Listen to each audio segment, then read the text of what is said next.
अस्सलामुअलैकुम, आप देख रहे हैं के न्यूज HD। मैं हूं हारिस अली शाह गिलानी। चलते हैं आज की अहम खबरों की तरफ।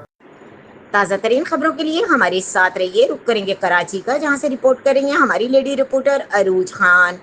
ईस्ट नाइब सदर की जानिब कॉर्नर मीटिंग रखी गई थी, जिसमें मरकजी चेयरमैन पी डॉक्टर ताज जिलानी की हिदायत पर जिम्मेदारान वहां पहुंचे, जिसमें सेंट्रल सीनियर नाइब सदर गुलाम अब्बास सोमरो, लर्निंग कराची डिवीजन के कोऑर्डिनेटर आज Younis Wasane, advocate district west chairman Ayaz Rasool, district west secretary तलास सिम अयान फिदा हुसैन मोहम्मद सिकंदर जिम्मेदारान ने मरकजी चेयरमैन के पैगाम वहदत पर बातचीत करते हुए कहा कि दिफाई पाकिस्तान विंग PPO शानदार अंदाज से शहर कराची में परचम कुशाइयाँ डिस्ट्रिक्ट वेस्ट मीर अली मरकज चेयरमैन की क़यादत में मज़ार क़ायद पर हाजिरी की हवाले से बातचीत की गई। तमाम जिम्मेदारान को 14 अगस्त पर भरपूर तरीके से मनाने की हिदायत की गई है।